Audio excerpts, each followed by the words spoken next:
Bienvenidos a otra emisión de Río Bravo, un programa donde nos proponemos algo inusual para estos días, sentarnos a pensar, a dialogar, a conversar y a escucharnos. Río Bravo es una frontera con el neoliberalismo, un límite a la agenda mediática dominante que nos invade todos los días con mala información, con desinformación y con aquello que nos impide pensar. Río Bravo es nuestra identidad. Y el tema que hoy vamos a estar tratando es verdaderamente apasionante. Algunos pensarán que, pero ¿cómo puede ser apasionante el tema de la economía? Sí, porque vamos a estar charlando de algo que los medios dominantes no aparece. ¿Cómo está compuesto en el gobierno de Cambiemos la representación de las distintas facciones del capital concentrado en la Argentina? Sí, ¿a quiénes representan? Aquellos que son ministros, aquellos que son secretarios, ¿qué intereses tienen en particular? ¿Coinciden en todo o a veces no? De todo eso vamos a charlar hoy en Río Bravo. Y para eso nos van a acompañar 4 profesores universitarios, intelectuales, militantes que saben de este tema. Aquí empieza Río Bravo. Entonces muchos se vinieron para este lado. Alerta a todos los jugadores. Se está acabando el tequila. Se está acabando el tequila.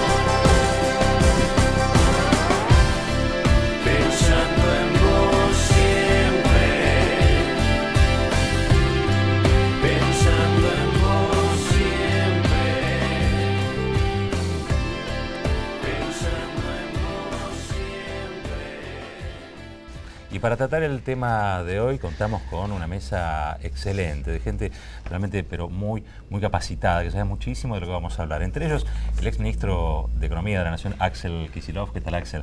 ¿Cómo te va? Doctor en Economía, diputado nacional por la Ciudad de Buenos Aires, estuvo en la conducción de YPF, de Aerolíneas Argentinas, investigador del Instituto de Investigaciones Económicas de la UBA y del CONICET, docente de grado y posgrado también en la UBA, autor de Diálogos sin corbata para pensar la economía, la política en el siglo XXI y algunas cosas más. También Alejandro Gajero. Hola, Alejandro. Licenciado en Sociología, magíster en Generación y Análisis de Información Estadística UNTREF, doctor en Ciencias Sociales de la UBA, y escuchen esto, investigador del Observatorio de las Élites Argentinas de la IDAES UNSAM y del CONICET, docente en UBA y UNSAM y autor de Los años de Menem, la construcción del orden neoliberal y coautor de Restricción Externa al Poder Económico durante el kirchnerismo, junto a Martín Schor y Andrés Weiner. Y también está con nosotros Julia Estrada. Julia es graduada de Ciencias Políticas, politóloga de la Universidad Nacional de Rosario, magíster en Economía de Flaxo, doctoranda actualmente en Desarrollo Económico de la UNCI en la Universidad Nacional de Quilmes e integrante del equipo del Centro de Economía Política Argentina, el CEPA. Y es columnista de C5N en materia de economía y política. Muchas gracias, Julia, por estar acá. Y finalmente está Eduardo Basualdo con nosotros. Muchas gracias por venir.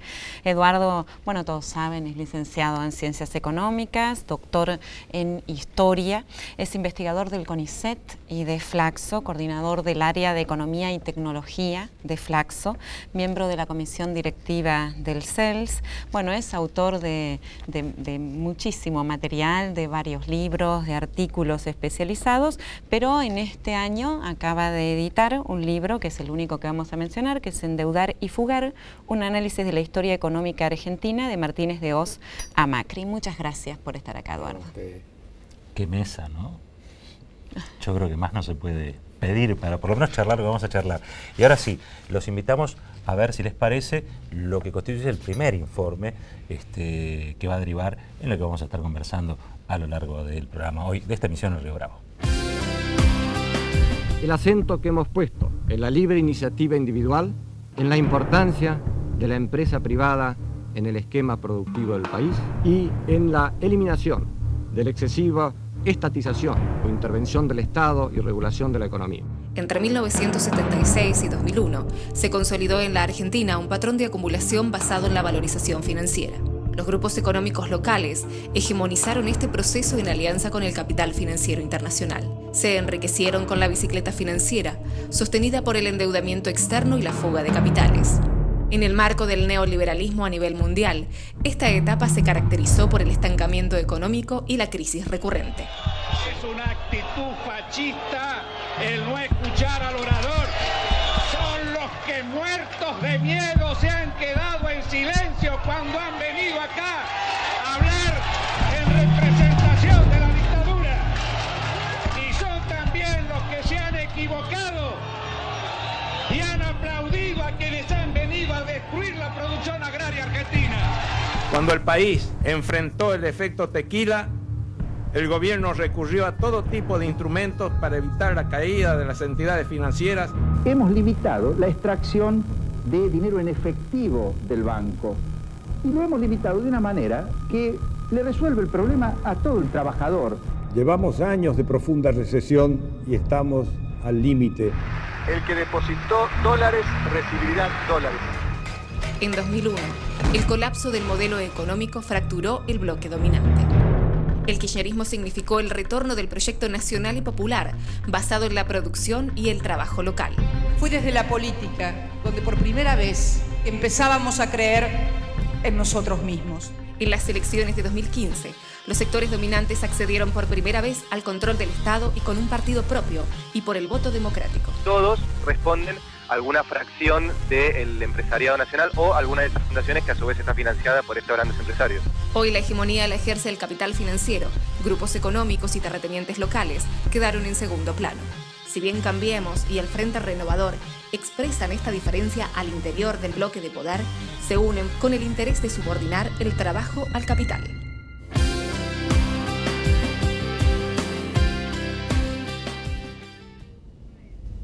Bueno, y nosotros tenemos para comenzar una regla que es una especie de juego en realidad, pero que es que cada uno de los invitados en un minuto pueda responder una pregunta ligada al informe. Y nos parece importante plantearles, bueno, ¿cómo ven ustedes cuáles hoy los pilares, cuáles son los pilares de la política económica de este gobierno? ¿Sí? ¿Te parece, Axel? Empezamos así, siguiendo las agujas del reloj.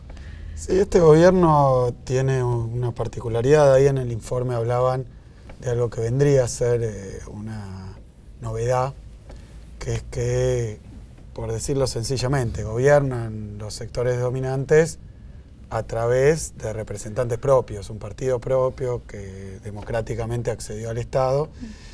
Y a diferencia de otras veces que hubo modelos económicos neoliberales, pero representados o por un partido militar o por algún partido de la democracia, pero con los intereses un poco cambiados con respecto a su tradición.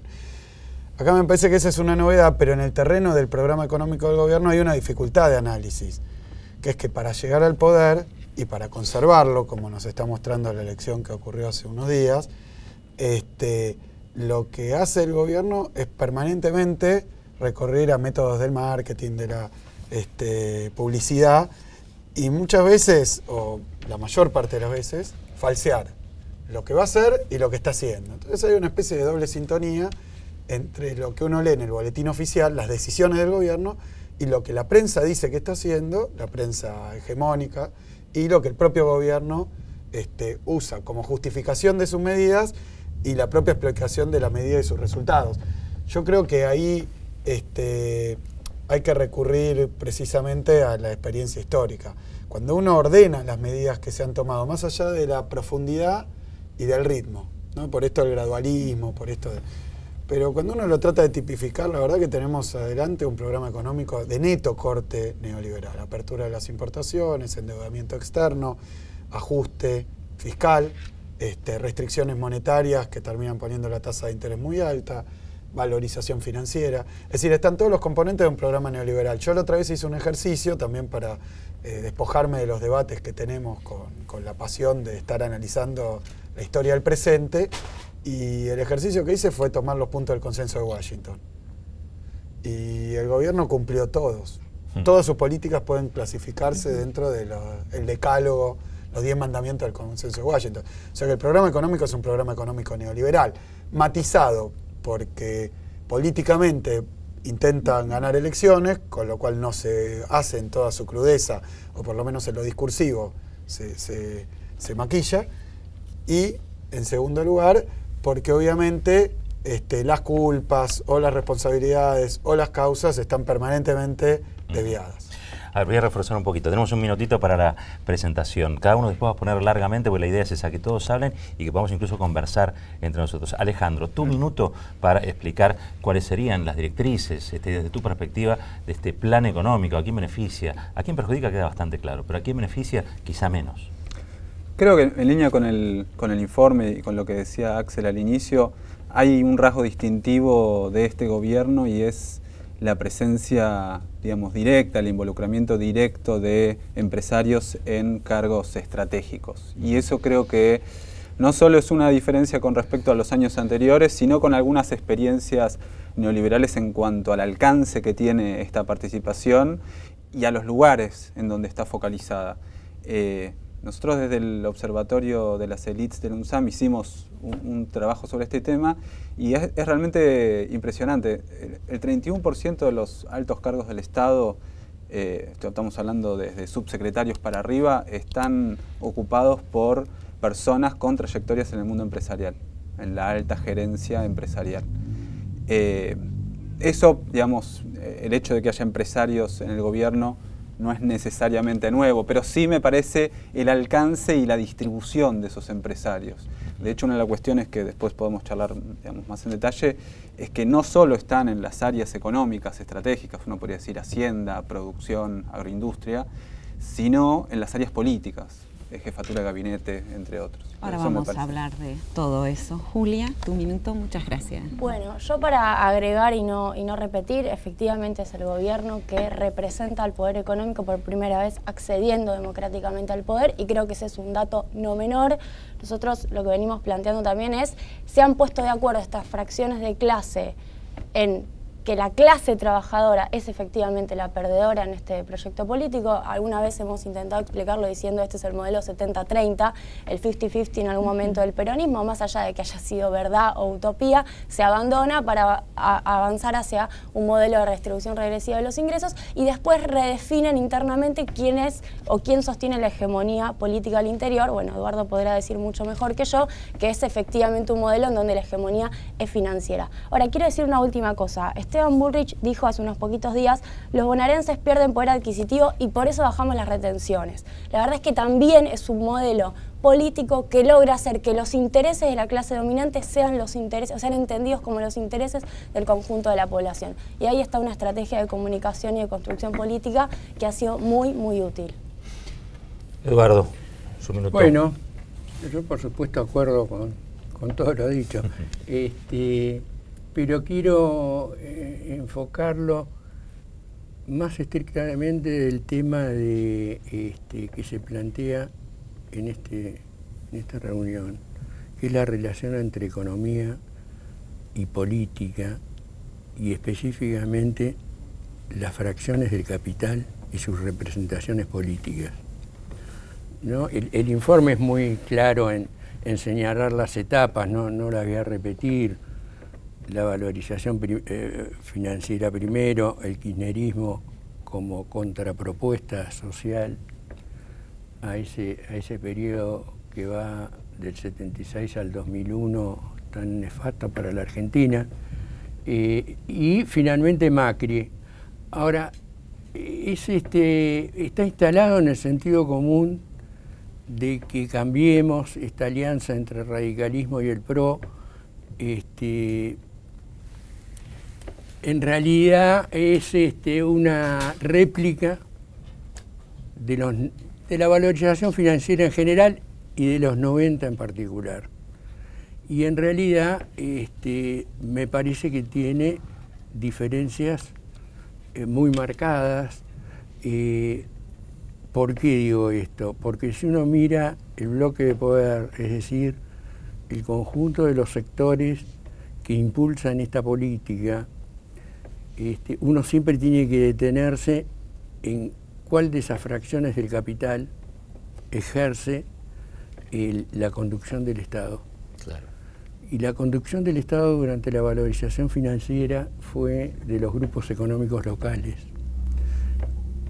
Y en esta alianza, Cambiemos, es el capital financiero, sin lugar a dudas, como lo señalaba Alejandro, el núcleo central de los funcionarios del gobierno, que es una de las maneras de poder leer su contenido.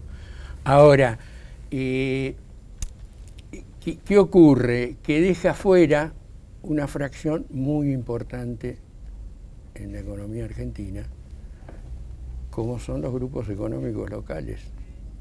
Y tiene, estoy mirando el reloj. Se fue un minuto, pero es muy interesante. Tenemos tiempo ahora para desarrollar eso, porque hay un sector beneficiado, y uno en general ve que ese sector beneficiado son los empresarios. Y sin embargo vemos que hay unos muy específicos que sí están beneficiados de modo directo y otros que no, que son desplazados de sus usufructos, si se quiere. Y tienen contradicciones.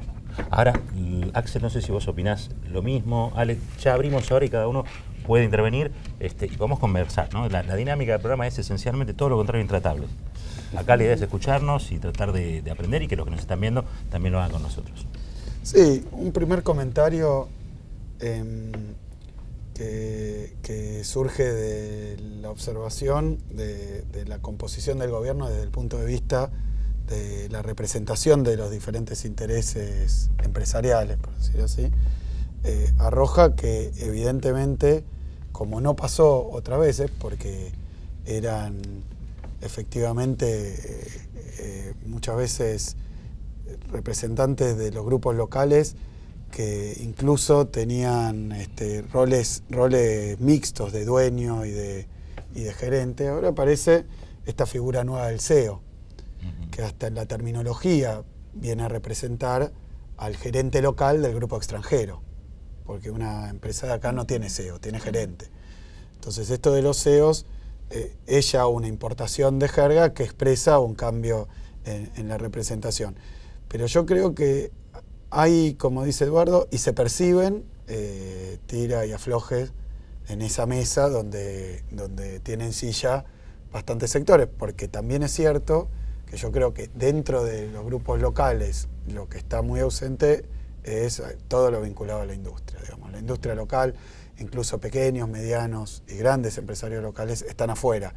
Y eso se nota, pero también se nota, creo yo, y quería agregar esta cuestión al análisis, que hay un programa de unidad, porque entre esos diferentes intereses hay fuertes diferencias en la orientación económica, ¿no? Por ejemplo, dólar bajo o dólar alto.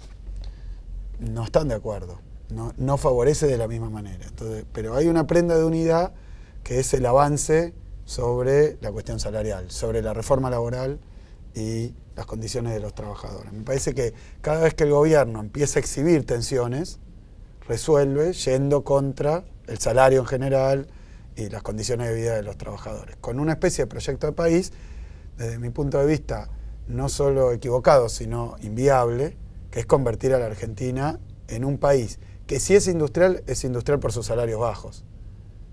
Y eso a mí me parece que un modelo a la mexicana, digamos, para Argentina, con un salario suficientemente bajo como para atraer capitales industriales internacionales, eso en Argentina no va a pasar. Entonces yo creo que contiene una quimera y al mismo tiempo va generando nuevas tensiones, porque debilita mucho al mercado interno, así que los sectores empresariales que apoyarían una baja del salario para reconstituir su rentabilidad, se encuentran con que ese mismo proceso los deja sin mercado. Entonces, hay tensiones dentro de esa mesa, que era lo que marcaba Eduardo, que me parece lo más... Ahora, entre esas diferentes tensiones, entre diferentes fracciones que, como vos decís, tienen un proyecto de unidad, ¿tienen la misma representación política?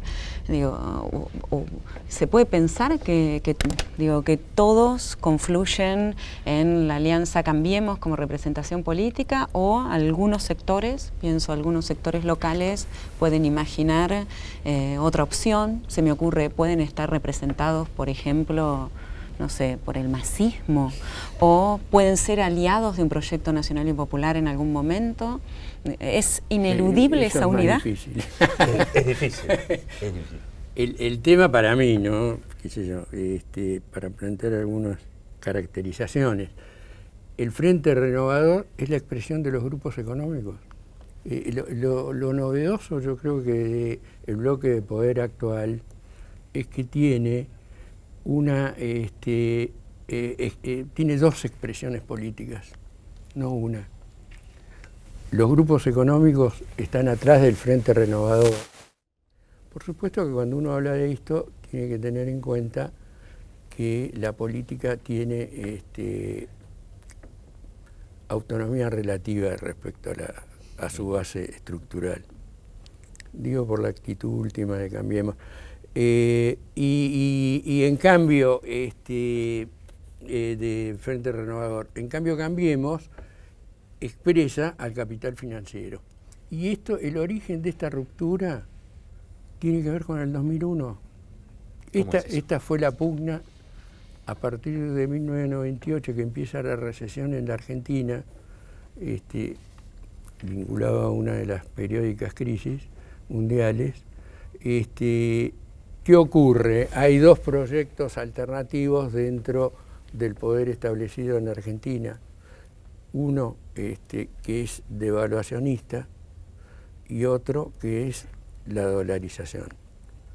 Y la dolarización era impulsada por distintos sectores de capital extranjero, pero sobre todo el capital financiero, las privatizadas, algunas, mientras que la devaluación eran los grupos económicos. Este es el grupo productivo, la expresión política es el grupo productivo de Duhalde y el radicalismo. Entonces, ¿qué ocurre?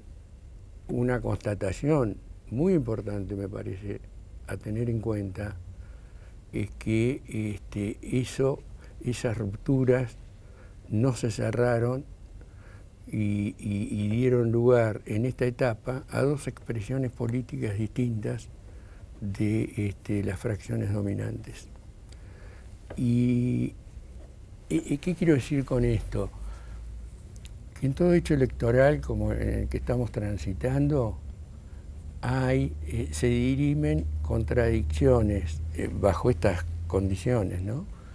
Se dirimen contradicciones, la contradicción fundamental que es entre el capital y trabajo, y que esto es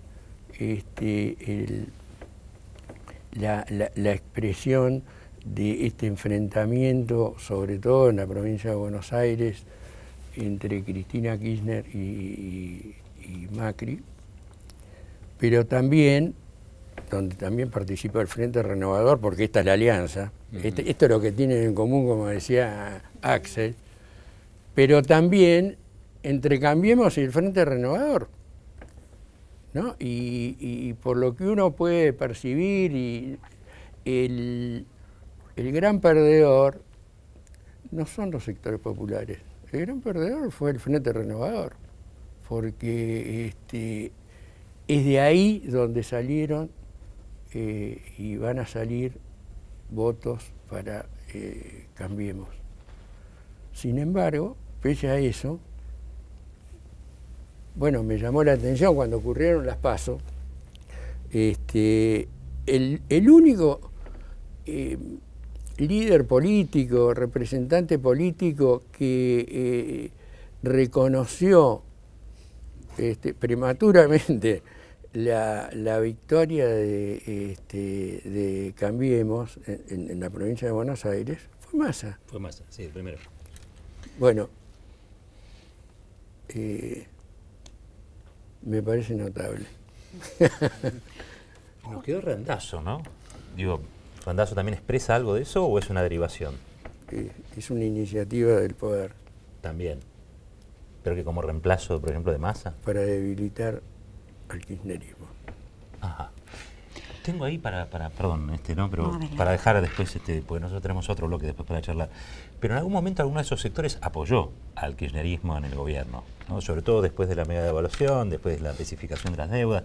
Algunos de esos sectores jugaron, si se quiere, a apoyar lo que fue el primer gobierno de Néstor. Esa es la impresión general. De hecho, hay una reminiscencia a veces, ¿no? Una reivindicación nestorista de algunos de estos sectores para capitalizar esa figura, ¿no? Ahora, comportamiento de las élites también es otro de los temas, y estamos hablando de élite, ¿no, Flor?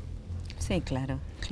No, ahí hay una cuestión que me parece interesante complementar, digamos, la representación de intereses empresarios se puede dar de diferentes formas. Hay una, digamos, que es la que estuvimos charlando hasta ahora, que es a través del sistema de partidos, y hay otra que es, digamos, a través de las propias asociaciones representantes de las distintas fracciones, digamos, del capital, y después otras más informales, como, digo, las relaciones personales, el lobby individual. Yo creo que, digamos, para complementar lo que se decía acá, hay algo interesante también con lo que está pasando en la representación corporativa del empresariado, digamos, y que marca un quiebre, es un poco lógico, ¿no?, con respecto al gobierno anterior, en el sentido de que se pasó de una fuerte oposición de las, digamos, las representaciones más concentradas empresariales, pensemos en Sociedad Rural, en AEA, que es un caso interesante para ver justamente algunas cuestiones que mencionabas vos, Asociación Empresarial Argentina, se pasó de una casi oposición militante, cosa que no es tan usual ver, a un apoyo muy claro y muy fuerte. Y ese apoyo, de nuevo, digamos, se da a través de las declaraciones sobre las políticas que se están llevando adelante, pero también con un involucramiento en el propio gobierno, que esto es algo que por ahí no se visualiza tanto. Y tiro algún número también, de nuevo, digamos, 10% de este primer gabinete macrista está integrado por gente que pasó por las asociaciones representativas del empresariado. Y en algunos ministerios eso es, digamos, se potencia más, es muy irregular. Es muy interesante agroindustria, casi la mitad de los funcionarios de subsecretario para arriba integraron alguna asociación, ¿no? Sociedad Rural, Coninagro, etc. Y eso me parece que es, digamos, bastante interesante. No hay solo un apoyo a través de las asociaciones, sino en muchos casos con cuadros actuales o pasados que están integrados en el propio gobierno. Julia, en esta relación entre economía, política, en esta puja central entre trabajo y capital, ¿qué papel tiene el Estado? ¿Qué quiere decir que dejárselo al mercado? Incluso esta idea, ¿qué es el mercado cuando dicen está bien, está tranquilo, no está tranquilo, como si fuera un ser vivo? ¿Qué quiere decir eso? Bueno, en primer lugar, lo decía en la introducción en ese minutito, es un gobierno que se caracterizó en este último año y medio, en su primer año y medio, por hacer un fuerte corrimiento del rol del Ministerio de Trabajo para que aparezca desarrollo social. Una mirada sumamente neoliberal porque es la contención de los pobres, eso que precisamente han predicado como lo que no hay que hacer en campaña, ¿no? Efectivamente planes sociales para los pobres porque el rol del Ministerio de Trabajo desaparece y lo vemos en la inexistencia de conciliaciones obligatorias en cada uno de los conflictos o en conciliaciones obligatorias pedidas forzadamente y a los gritos por sindicatos, pero que después no sabemos cuándo se terminan efectivamente cumpliendo.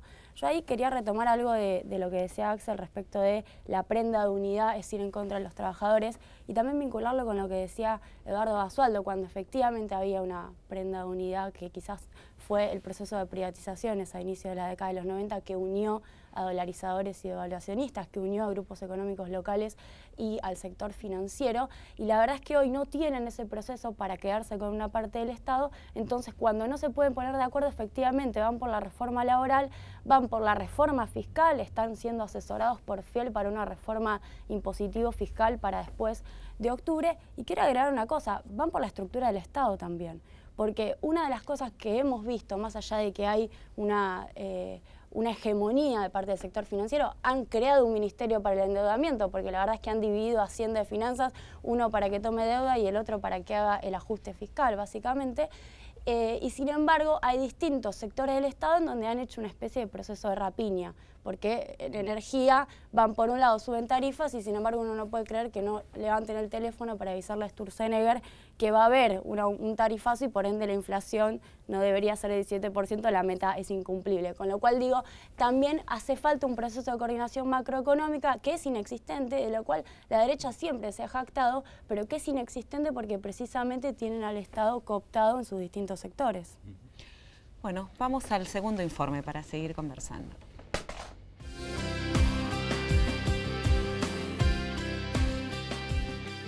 Buenos días, amigos del campo. Hoy, apenas aterrice de vuelta en la ciudad de Buenos Aires, voy a firmar el decreto por el cual la Argentina pasa a tener retención cero a las exportaciones regionales. Cuando uno piensa que hace 6 meses teníamos el cepo, teníamos retenciones a las exportaciones, un impuesto de lo más distorsivo que yo conozca, y también a las exportaciones industriales. Y tenemos en un país con un desorden total, con la DEJAI, con toda esa cosa, y vamos hacia un país mucho más ordenado. Bueno, para nosotros es una noticia extraordinaria. Tampoco es tan relevante recuperar el autoabastecimiento, la soberanía hidrocarburífera. ¿Por qué se condonó 19.000 millones de pesos a las empresas eléctricas después que se pide el esfuerzo a los ciudadanos por las tarifas? No, la verdad no tengo el detalle, te lo digo eso sin inglés.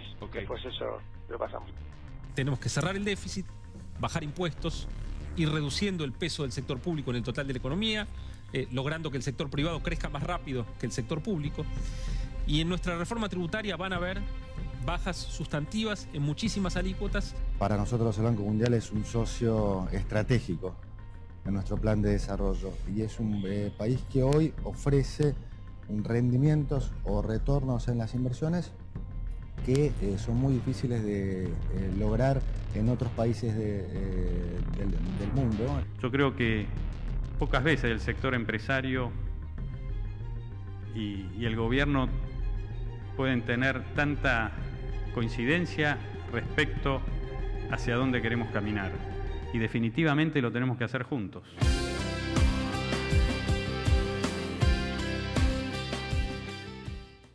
Diríamos que a confesión de parte, ¿no? Relevo de prueba, Quintana allí prácticamente exponiendo esto de que hoy el poder económico y el poder político residen en la Casa Rosada, ¿no? Está lo que hablaba también Julia en relación al Estado, las facciones de este capital, cómo se expresan políticamente, qué lo junta, hablábamos del salario también.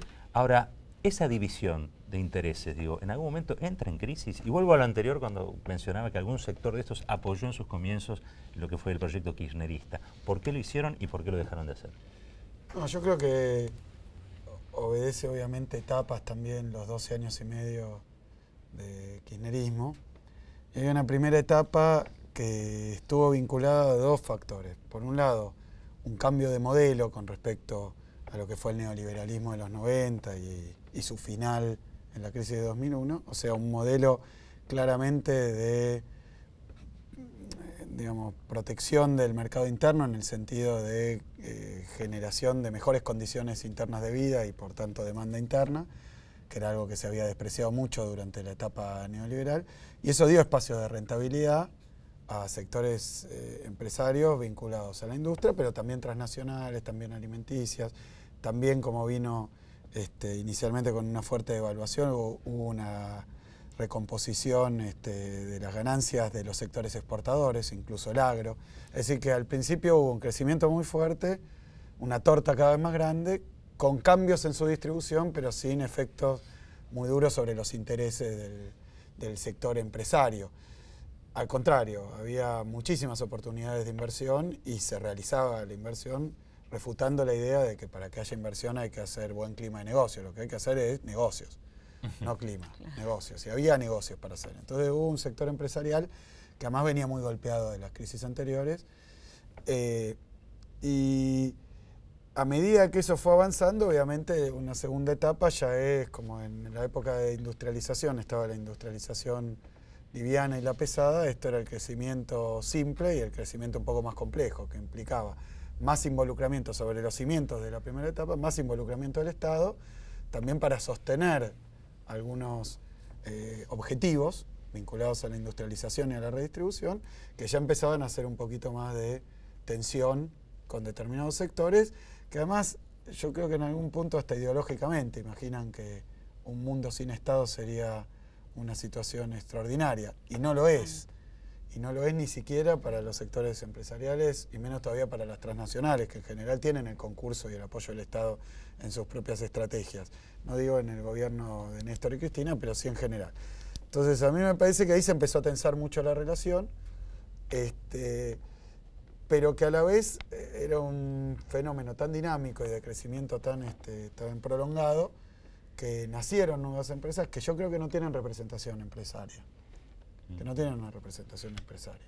Y que ese es uno de los problemas que también ocurrió en el peronismo, en el primer peronismo, y que dio, digamos, como fruto alguna, bueno, Helvar y la CG y todo ese fenómeno, que acá, si bien hubo muchas pymes industriales y productivas dirigidas al mercado interno, eso no encarnó en representaciones empresarias determinantes. Hubo algunas y hubo algunos intentos, pero yo creo que hay un empresariado que si bien muchas veces es ganado por esa idea de que bajar salarios y retirar al Estado es naturalmente y digamos de manera permanente una conquista para los empresarios, también reconoce que un mercado orientado un crecimiento orientado al mercado interno lo beneficia, y que con una política de extranjerización muy fuerte, de apertura muy fuerte, de financiarización, no tiene oportunidad. Eso no, yo creo que ese sector permanece de alguna manera, no son los grupos, no son las transnacionales, no es el sector financiero, es un grupo del empresariado más local, más orientado al mercado interno, que no ha tenido una representación política y claramente no tiene un protagonismo. Y que hoy son tan víctimas del modelo de Macri como lo son los trabajadores, digamos, en su dimensión, pero que porque va uno junto de la mano del otro. Si le va mal a los trabajadores ese sector. Que deberían tener una representación política en algún momento. Perdón, ibas a decir. No, que en línea con esto, creo que AEA, la Asociación Empresaria Argentina, es un buen punto de referencia para ver la relación del empresariado más concentrado con el gobierno anterior, digamos. AEA se crea en el 2002 y tiene la particularidad que reúne a lo más concentrado, digamos, de la élite. Y efectivamente, digamos, del 2002 al 2007 hay un apoyo a las políticas. 2007, 2008, 2011, uno podría decir, hay un distanciamiento del gobierno anterior. Pensemos en, bueno, crisis de retenciones, estatización FJP, etc. Y en el 2011-2015, si uno ve, digamos, los posicionamientos de AEA, es de oposición abierta, de hecho oposición militante. Y ahí hay muchos factores que me parece que hay que sumar, que tienen que ver, bueno, desde una caracterización de lo que era el proceso inflacionario, hasta ciertas políticas que empiezan a meterse con la gestión de las empresas, y eso genera una reacción muy fuerte. Él, sí. Y hay una... No tuvo nada que ver, no tuvo nada que ver. Desconozco. Yo tengo una... bueno. Quiero decir algo respecto al tema ¿qué ocurre? Voy a decir, manteniendo esta relación, ¿no? La estructura y el sistema político. Tiene que ver con lo que dijeron ellos, pero dicho de otra forma. Si uno mira el kirchnerismo, efectivamente, como decía Axel, el kirchnerismo tiene distintas etapas. Y esas etapas, desde mi punto de vista, coinciden con gestiones gubernamentales. Néstor Kirchner, ¿qué es? Es la expresión de una reivindicación nacional contra el capital financiero internacional que había expoliado a esta sociedad. No contra los grupos. Los grupos, desde mi punto de vista, en el esquema, en el planteo inicial del kirchnerismo, son parte de la burguesía nacional. Yo creo que no lo son, pero creo que en la práctica fue así.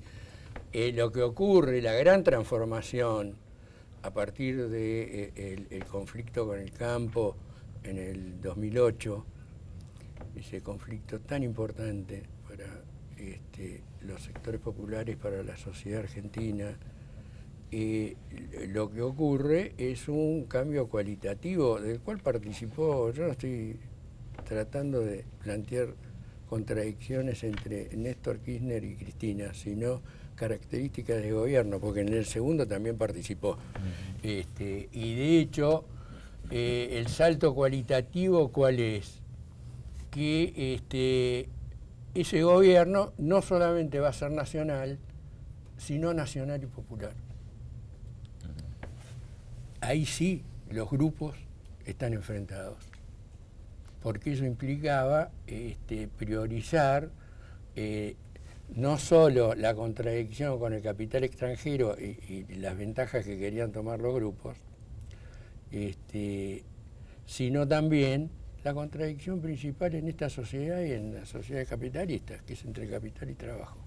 Qué impresionante, porque hoy no es ni nacional ni popular. Así que... Yo quería acotar, todo lo contrario. Para ponerlo en términos más básicos todavía, porque al 100% con lo que dice Eduardo, creo que lo que muchos quieren decir cuando dicen queremos la etapa de Néstor es queremos crecimiento sin distribución, porque lo que vino o intentó venir después es crecimiento con distribución, inexorablemente vinculado a una etapa distributiva. Y quiero agregar un dato, porque además del clivaje que atravesó el conflicto del campo en el 2008 y con el grupo Clarín, acá voy a ser Víctor Hugo moralista, claramente hay una disputa central que tiene que ver con el grupo Clarín y que ha incidido muchísimo en las últimas dos elecciones, 2015 y 2017, no sé si de manera determinista, acá Florencia, que viene de la comunicación, puede decir si es influencia o es determinación, al estilo marxista vamos a discutir hasta qué punto, pero la verdad es que es muy influyente. Pero lo que quiero decir es que la inflación en la Argentina también arranca cuando el salario real en 2007 llega al mismo nivel del 2001, cuando efectivamente los trabajadores empiezan a tener un rol cada vez más central en un modelo económico que a priori no los contemplaba centralmente, más allá de el reinicio de las paritarias en 2004, fue un modelo que arrancó con una devaluación, que les hizo perder mucho poder adquisitivo, pero cada vez fueron adquiriendo más centralidad, y esa es la resistencia de los grupos económicos al kirchnerismo en su segunda parte. Con un agregado, si me permiten. La etapa de Néstor Kirchner es una etapa de reversión de los términos del intercambio en contra de América Latina. La etapa de Cristina es la etapa de la crisis mundial más importante desde la crisis del 30, porque involucra a un país central, a la cabeza del imperio, Estados Unidos. Entonces es mucho más dura la pugna. Mucho más dura. Mucho más dura. A ver, si les parece, vamos a entrar en la etapa de conclusiones. De esto que podría ser la primera parte de un programa que duraría horas. Conclusiones provisorias. Conclusiones provisorias para este programa. Arrancamos, ¿te parece, en el sentido de las agujas del reloj? Sí, a mí me parece importante ver cómo ven el futuro, cómo ven hacia adelante. ¿Se puede decir algo de eso? Sí, yo creo que la articulación de lo que pasa en la Argentina con América Latina y el mundo, en todas estas etapas que describimos, porque la propia Cristina habló de profundización, y esa profundización tenía que ver con que seguir avanzando en el crecimiento, en la distribución, en la política de Estado, implicaba institucionalizar algunas cuestiones, pero también, como decía recién, tensar algunas relaciones, ¿no? Porque se estaban convirtiendo en una traba para el propio desarrollo que se había iniciado de la manera que describimos, pero que alcanzó determinado grado. Y me parece que hoy tratar de entender a Argentina aislada del mundo es muy difícil. Eso que decía Eduardo, de cuál ha sido la determinación originada por la crisis internacional, que también tuvo diferentes momentos. 2014 hay una caída estrepitosa de los precios de las commodities, del petróleo, pero también de la soja. Eso genera a lo largo de todo 2015, esto es fin del 14, 2015 fue un año complicado, Brasil empieza a caer, termina, empieza, continúa, o está obviamente caracterizado por el golpe de Estado en Brasil. Y bueno, toda la región también empieza a ser más abordada directamente por políticas de Estados Unidos, de intervención en la región a través de diferentes, no militares, pero hace poquitos días escuchamos que hasta podrían ser militares, pero una intervención muy determinante. Una línea que seguía Obama, ¿no? Y después viene Trump. Lo cual yo creo que hay una situación económica que no termina de resolverse, una crisis que no termina de resolverse, se ha ido desplazando de Estados Unidos a Europa, de Europa a los países emergentes, y una situación política que es un tembladeral. Es muy difícil en este marco hacer predicciones. Lo que sí diría yo es que en América Latina esta cuestión está indefinida. Hemos visto elecciones en Ecuador donde no ganaron, hemos visto las propias últimas elecciones, las PASO en Argentina, donde tampoco es que el neoliberalismo sacó 50% de los votos, ni mucho menos. Es decir, que yo creo que está indefinida. Y esta necesidad que tiene el neoliberalismo de presentarse con ropaje democrático está trayendo un crujir que se observa, que es que los sectores populares no pueden ser nunca beneficiarios de políticas neoliberales. ¿Cómo eso se resuelve en democracia? Y bueno, ese es el gran dilema, me parece que en la región y en la Argentina. Lo estamos descubriendo de a poco. Conclusión mínima ya, pues tenemos que ir. No, Los convoco ya desde ya a otro programa a futuro. Está bien. No, pensar los cambios que el macrismo es probable que introduzca dentro de la cúpula empresarial argentina, es decir, dentro de la propia élite.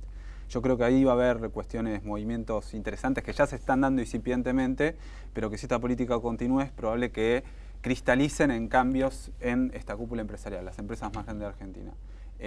Hay algunas cosas que creo que continúan, procesos de larga data que se intensificaron en el neoliberalismo en la década del 90, pero que durante el kirchnerismo no cambiaron drásticamente, nivel de concentración y extranjerización del capital, pero hay otros elementos donde sí me parece que se está dando un cambio con respecto a la dinámica que había en el ciclo anterior. Uno es la presencia de las grandes firmas industriales, que durante el kirchnerismo ganó espacio en la cúpula empresarial y estamos en un proceso en el cual se está achicando, digamos, como contrapartida de otros sectores que están ganando mucho espacio y que durante el kirchnerismo habían quedado muy relegados. Ejemplo, empresas de servicios, más específicamente empresas de servicios públicos y todas las implicancias que tuvo el tarifazo, entre otras cosas. Y la otra cuestión que me parece interesante ver, todavía no tenemos movimientos definitivos, hay que ver cuánto se avanza, es con respecto al rol de las empresas públicas, que durante el kirchnerismo experimentó un crecimiento importante y ahora estamos con un gobierno, que sabemos lo que piensa con respecto a eso, pero hay que ver cuánto avanza.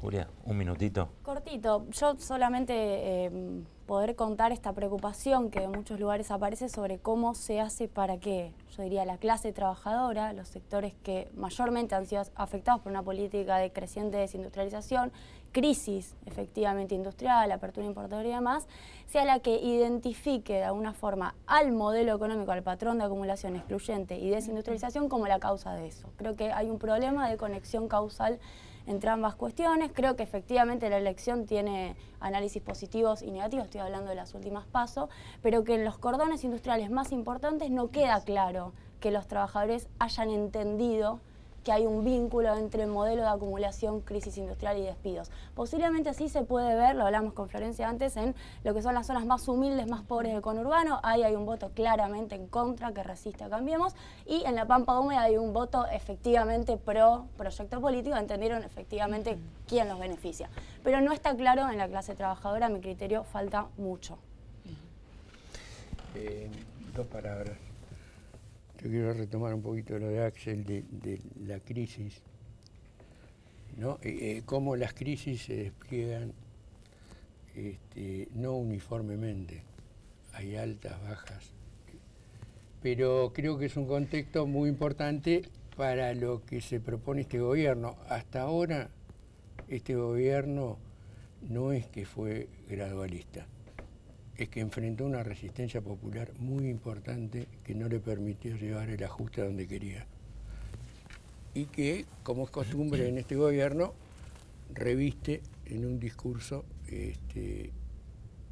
autoelogioso.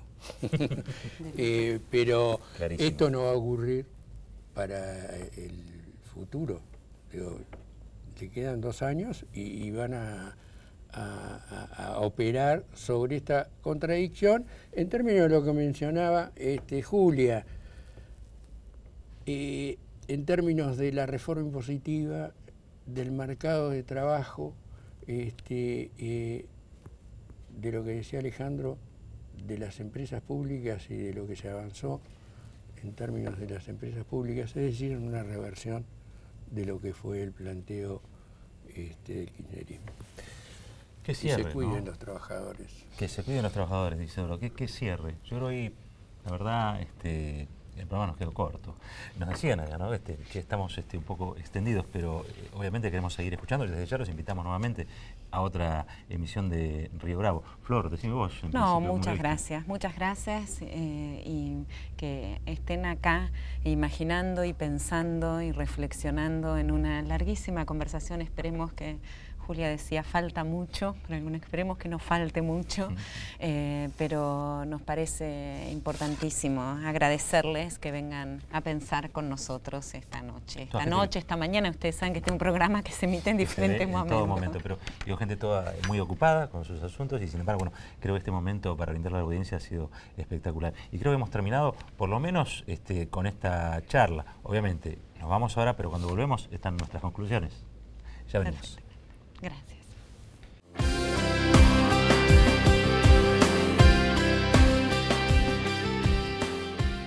A ver, la primera conclusión después de esta emisión de Río Bravo, realmente impactante, ¿no? Porque nos han contado la economía desde un lugar que no es habitual, nos han contado la economía desde una trastienda, desde un show-off, que no es lo que habitualmente uno ve en la televisión. ¿Por qué? En la televisión abierta o en el cable, en general, lo que nosotros vemos son expresiones de ese capital concentrado que disimulan sus voracidades, disimulan sus intereses detrás de un discurso de libertad de expresión o de opinión desinteresada. Pero aquí tuvimos a 4 especialistas que nos desnudaron el poder económico y cuáles son, sobre todas las cosas, las facciones políticas que defienden esos intereses y cuáles son, sobre todas las cosas, figuras concretas, ¿no? Hablamos del Frente Renovador, hablamos también, por supuesto, de Cambiemos. ¿Y qué representa cada uno de esos en el bloque del poder económico? Bueno, y además algo que a mí me parece interesantísimo es, una vez más, reconfirmar que la economía está relacionada con la política, que no pueden ser entendidas por separado, que no tienen relaciones lineales, que hay relaciones de tensión, de relativa autonomía, pero que van juntas. Y la segunda cuestión es que estamos en problema la mayoría de los argentinos con el actual modelo económico y político que nos está gobernando, ¿no? Yo coincido con vos, estamos en problema. Ahora, tendríamos un problema mayor si no pudiéramos entender estas cosas que nos estuvieron explicando hoy Eduardo Basualdo, Axel Kicillof, Gajero, Julia Estrada. La verdad, un plantel para entender, para comprender. Si a veces hay que mirar lejos, bueno, hoy tuvimos una verdadera escalera que nos hizo crecer a todos. Me quedó corto el programa, lo tengo que decir. Esa es la principal conclusión de esta emisión de Río Bravo. Sí, me sumo a lo mismo. Claramente esto es lo que ha pasado hoy. Ojalá le pase a todos los que estén mirando el programa, que les haya quedado corta y que podamos encontrarnos en la próxima. Muchas gracias.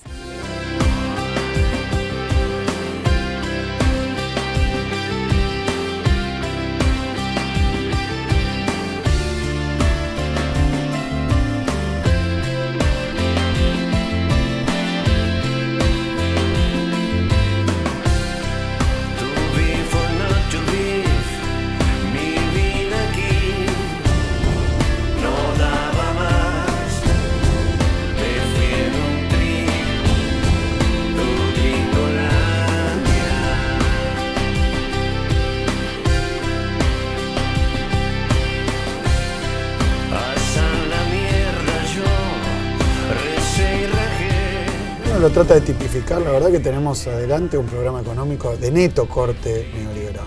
La presencia, digamos, directa, el involucramiento directo de empresarios en cargos estratégicos. Sí, efectivamente es el gobierno que representa al poder económico por primera vez accediendo democráticamente al poder y creo que ese es un dato no menor. Este gobierno no es que fue gradualista. Es que enfrentó una resistencia popular muy importante que no le permitió llevar el ajuste a donde quería.